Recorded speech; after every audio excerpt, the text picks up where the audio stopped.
हमारे समुद्रों की गहराई से लेकर हमारे सबसे ऊंचे पहाड़ों की चोटियों तक हमारा ग्रह जीवन और कच्ची बेकाबू शक्ति की एक लुभावनी टेपेस्ट्री है। लेकिन यह शक्ति ऐसे तरीकों से प्रकट हो सकती है जो हमें प्रकृति के विस्मयकारी और कभी-कभी विनाशकारी बल की याद दिलाते हैं। पूरे मानव इतिहास में प्राकृतिक आपदाओं ने परिदृश्यों को फिर से आकार दिया है और सभ्यताओं पर अपनी छाप छोड़ी है। इन 6 प्राकृतिक आपदाओं ने शहरों को तबाह कर दिया और दुनिया भर के समुदायों का सफाया कर दिया। तूफान, चक्रवात, बाढ़ या भूकंप से इन घटनाओं ने सामूहिक रूप से लाखों लोगों की जान ले ली है। विनाश का विशाल पैमाना प्रकृति के प्रकोप के सामने मानव जीवन की भेद्यता की कठोर याद दिलाता है। अब मेरे साथ जुड़े जब हम समय और महाद्वीपों की यात्रा करते हैं इतिहास की 6 सबसे घातक प्राकृतिक आपदाओं को फिर से देखने के लिए। यांगत्से नदी, चीन की जीवन रेखा, ने सहस्राब्दियों से सभ्यताओं का पोषण किया है, लेकिन 1931 में यह शक्तिशाली नदी एक उग्र धार में बदल गई, जिससे मानव इतिहास की सबसे घातक बाढ़ में से एक आई। महीनों की लगातार बारिश ने यांगत्से और उसकी सहायक नदियों को भर दिया था, जिससे वे अपने टूटने की बिंदु तक पहुंच गईं। उस वर्ष अगस्त में पानी की भारी मात्रा से अभिभूत होकर तटबंध टूट गए। बाढ़ का पानी भयानक गति और शक्ति के साथ पूरे देश में फैल गया, जिससे इंग्लैंड से भी बड़ा क्षेत्र जलमग्न हो गया। गांव बह गए, उनके निवासी लगातार धारा में फंस गए। चीन की तत्कालीन राजधानी नानजिंग शहर विशेष रूप से बुरी तरह प्रभावित हुआ था। बाढ़ के पानी ने शहर में पानी भर दिया, सड़कों को नदियों में बदल दिया और अनगिनत निवासियों को उनके घरों में फंसा दिया। 1931 की यांगत्से नदी की बाढ़ में आधिकारिक तौर पर मरने वालों की संख्या चौंका देने वाली 360 मिलियन लोगों की थी। हालांकि खोए हुए जीवन की सही संख्या कभी पता नहीं चल सकती है। बाढ़ ने चीन के इतिहास पर एक अमिट निशान छोड़ दिया। प्रकृति की विनाशकारी शक्ति और हमारे ग्रह के नाजुक संतुलन का सम्मान करने के महत्व की कठोर याद दिलाता है। 12 जनवरी 2010 को हैती द्वीप राष्ट्र अकल्पनीय बल के भूकंप से हिल गया था। राजधानी पोर्ट ओ प्रिंस के दक्षिण पश्चिम में 7.0 तीव्रता का भूकंप आया। पृथ्वी पूरे 35 सेकंड तक हिंसक रूप से कांपती रही। इमारतें गिर गईं, सड़कें टूट गईं और अनगिनत लोग मलबे में दब गए। शुरुआती भूकंप के बाद कई झटके आए, हर एक ने तबाही को और बढ़ा दिया। पोर्ट ओ प्रिंस घनी आबादी वाला और इस परिमाण की आपदा के लिए तैयार नहीं, पूरी तरह से अराजकता के दृश्य में सिमट गया था। अस्पताल, स्कूल और सरकारी इमारतें खंडहर में पड़ी थीं। उनके रहने वाले टनों कंक्रीट और मलबे के नीचे फंसे हुए थे। भूकंप का प्रभाव राजधानी के बाहर तक फैला हुआ था, जिससे अनुमानित 30 लाख लोग प्रभावित हुए थे। मौतों का आंकड़ा चौंका देने वाला था। अनुमानित 2 लाख से 3 लाख लोगों की जान चली गई। हैती का भूकंप उन विनाशकारी परिणामों की एक दुखद याद दिलाता है जो भूकंपीय गतिविधि हो सकती है, खासकर अपर्याप्त बुनियादी ढांचे और सीमित संसाधनों वाले क्षेत्रों में। अगस्त 1975 में एक शक्तिशाली तूफान टाइफून नीना पूरे चीन में बह गया। अपने साथ मूसलाधार बारिश लाया, जिसके विनाशकारी परिणाम हुए। तूफान का लक्ष्य बनकियाओ बांध, रू नदी पर स्थित एक विशाल पनबिजली बांध। बानकियाओ बांध, जिसे सबसे भीषण बाढ़ का सामना करने के लिए डिजाइन किया गया था, नीना द्वारा अनलीश्ड जल प्रलय के लिए तैयार नहीं था। तूफान की बारिश इतनी तेज थी कि उन्होंने बांध की क्षमता से दोगुना बाढ़ का स्तर पैदा कर दिया। 8 अगस्त को बाढ़ के पानी के अथक दबाव से कमजोर हुई बांध की संरचना अंततः टूट गई।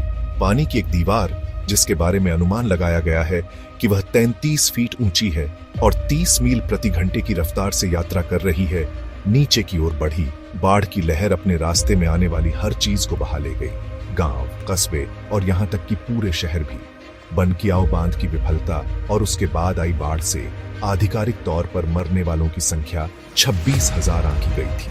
हालांकि आपदा का असली पैमाना कहीं अधिक था।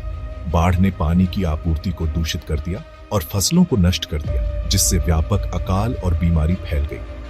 ऐसा अनुमान है कि बांध गिरने के बाद 1,45,000 लोग मारे गए। बनकियाओ बांध की विफलता मानवीय भूल की संभावना और प्रकृति की शक्ति को कम आंकने पर होने वाले विनाशकारी परिणामों की एक गंभीर याद दिलाती है। चौथा अध्याय 1923 का महान कांटो भूकंप। 1 सितंबर 1923 को ठीक सुबह 11:58 पर जापान के कांटो मैदान के नीचे की धरती भयानक बल से कांपने लगी। 7.9 तीव्रता का भूकंप ग्रेट कांटो भूकंप आया था, जिसने इस घनी आबादी वाले क्षेत्र के परिदृश्य और इतिहास को हमेशा के लिए बदल दिया। भूकंप का केंद्र टोक्यो के दक्षिण में सगामी खाड़ी में स्थित था, लेकिन इसका प्रभाव दूर दूर तक महसूस किया गया था। लाखों लोगों का घर, टोक्यो और योकोहामा के हलचल भरे शहर अपनी नींव तक हिल गए थे। इमारतें हिंसक रूप से हिली, फिर मलबे के ढेर में गिर गईं। अनगिनत लोगों को उनके मलबे के नीचे फंसा दिया। सड़कें टेढ़ी मेढ़ी और टूटी हुई थीं। परिवहन मार्ग टूट गए थे और बचाव प्रयासों में बाधा आ रही थी। लेकिन भूकंप की तबाही तो बस शुरुआत थी। कंपन के बाद फटे हुए गैस लाइनों और पलटी हुई खाना पकाने के स्टोव से पूरे तबाह शहरों में आग लग गई। तेज हवाओं से फैली ये आग जल्दी ही विकराल आग में बदल गई, जिसने पूरे मोहल्लों को अपनी चपेट में ले लिया और पहले से ही भयावह मौतों के आंकड़े को बढ़ा दिया। आग कई दिनों तक धधकती रही, जिससे पीछे एक सुलगता हुआ बंजर भूमि रह गया। ग्रेट कांटो भूकंप ने अनुमानित 1,40,000 लोगों की जान ले ली, जिससे यह जापानी इतिहास की सबसे घातक प्राकृतिक आपदाओं में से एक बन गई। आपदा ने भूकंपीय गतिविधि के हमेशा मौजूद खतरे और तैयारी के महत्व की कठोर याद दिला दी।